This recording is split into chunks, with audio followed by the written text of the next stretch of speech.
Good morning, everybody. I'm Montana Attorney General Austin Knudsen.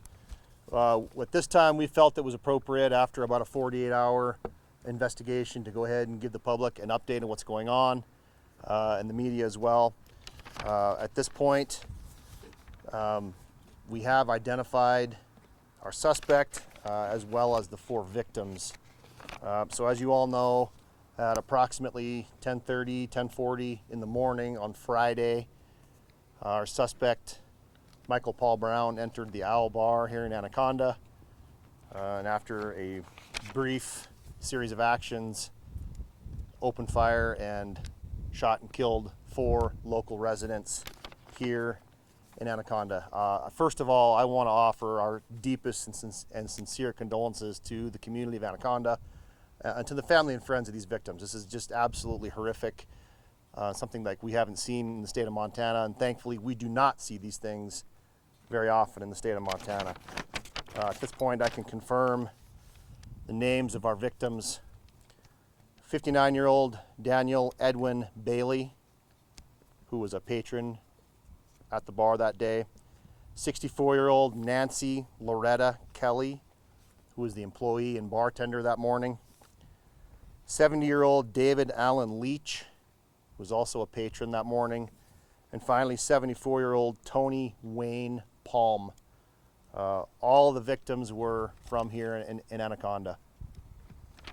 At this point, I also want to point out the fact we've got a tremendous law enforcement response that's responded here in Anaconda. I know at one point yesterday we had over 250 boots on the ground that were helping out with the manhunt and engaged trying to find this suspect. At this point, our suspect is still at large. And I'll go ahead and say this right now. We've got tremendous cooperation from Homeland Security, from our federal partners, the FBI, the U.S. Marshal Service. We want to find this guy. This is a dangerous individual who has committed an absolutely heinous crime against this community and these victims. I'll go ahead and announce right now that this time we have a $7,500 reward, and that's just the initial reward. I'll also state that. But we have a $7,500 reward for any information that would lead us to Michael Paul Brown. We also have set up a hotline through the U.S. Marshal Service. This is really easy. 1-877-WANTED-2, the number 2. I'll give that number, 1-877-926-8332. If you have any information that would help us get to the whereabouts of our suspect, please use that number. Again, I'm going to point out we had just a tremendous local, statewide, and federal law enforcement presence to the scene. I could read off the entire list of all the agencies, but we'd be here for a while. But this is what we do in Montana. We step up, we help our neighbors, we come in, and I also want to thank the feds. The federal agencies have been tremendous help here. There have been a lot of assets. We've got air assets, ground assets. We're going to catch this guy. This is still absolutely priority number 1.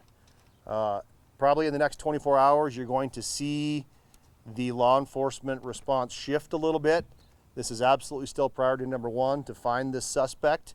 But we've got a lot of resources here in Anaconda. They've been here for about 48 hours. They've got home agencies. It's still tourist season in western Montana.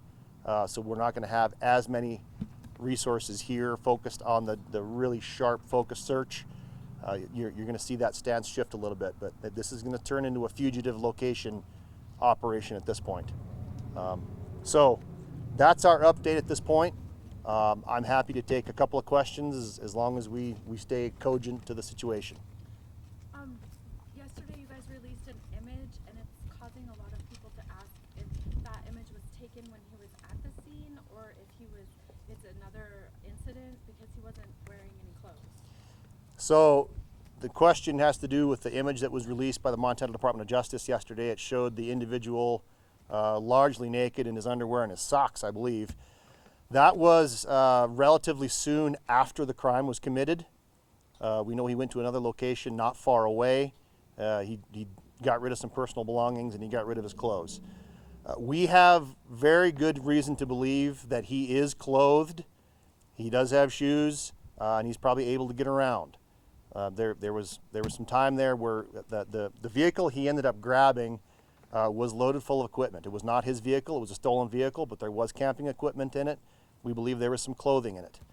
So at this point, we have every reason to believe the suspect is fully clothed, shoes on his feet, able to get around. When's the last time he was seen by law enforcement? I couldn't answer that question. I don't know that particularly. I think there was a pursuit roughly around noon on Friday. There was some confusion because there were 2 white vehicles that were involved. There was some federal assets that were involved in that pursuit. I believe that was the last law enforcement contact, was a roughly noon, 12:30, right around that time Friday. Has anybody else been arrested or questioned in relation to helping Michael Brown out? At this point, I mean, all options are on the table. The investigation is still ongoing. I don't have any specifics about that, but definitely the investigation is continuing. Let's grab somebody else. What type of firearm did he use for the crime, and does he believe he still has that? So we can confirm that it was a rifle. At this point, I'm not going to give out a bunch of more information about that. We do know the individual had access to firearms. We believe he was probably still armed and dangerous.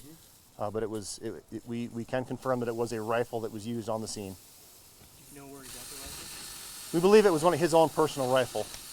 Or the spring. Did he know the victim? I don't have any information about that. The question was, did he know the victims? The sprinklers are wonderful. From what I have gathered, it sounds like he was a regular at this establishment. He literally lived next door. I think it's likely that he knew the bartender and these patrons, which makes this even more heinous. So if he has committed suicide, are y'all using cadaver dogs to look for him? We've got multiple assets up. We're exploring every option here. Could he have committed suicide or be dead? Yep. But we are acting under the assumption that he is alive, well armed, and extremely dangerous. Have there been previous reports on Mr. Brown to the local police? Has he had citations here? The only information I have about that is I believe there probably is some criminal record. I think he's known to local law enforcement. That's all public record if he's got an arrest warrant or arrest records out there. But I don't have any specific information about that right now. Is the search area still the same as it was Friday and Saturday? Yes. I've heard from local people, especially one man who said he brought Michael hunting when he was a child. They've said that area is where he would go to hunt.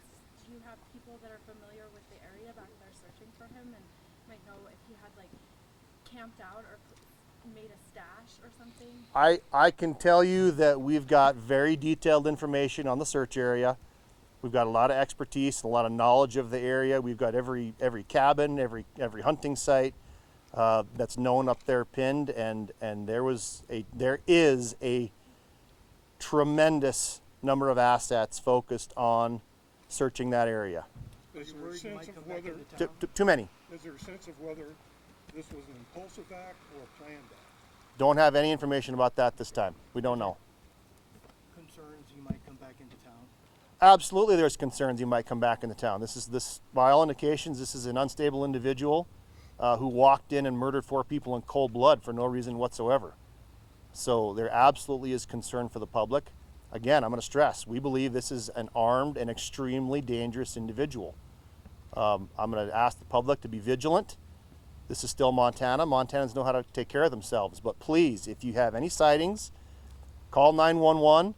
If you see anything that looks out of the ordinary, strange, call 911. If you have a tip, call that tip line, 1-877-WANTED, and the number 2, 1-877-926-8332. But if you see something local, call 911. Get us out there, even if you're not sure. Does infrared work only at night, or does that work in the daytime? No, thermal works at daytime also. Okay. And those assets are deployed. They're in the air. Okay. Yep. I know you stressed there were a lot of boots on the ground since the search began. Are we still using air resources at this time? For the Yes, search? we still have air resources in the air from some of our federal partners, from some of our local neighboring partners. And again, this is a testament to Montana and to Montana law enforcement. Something like this happens, tragedies happens, people show up and we help out. So we really want to thank our neighboring agencies who's given. Hope your microphones are okay with water. Step that down, would you, Chase? Just stand on it. Or not. Yes, those assets are still in the air. Okay, there's no other questions. Thank you all for being here. We appreciate it. Anything to add? Okay, again, I want to thank all of our law enforcement assets. This is a tremendous tragedy, and we're going to find this guy one way or the other. Okay, thank you.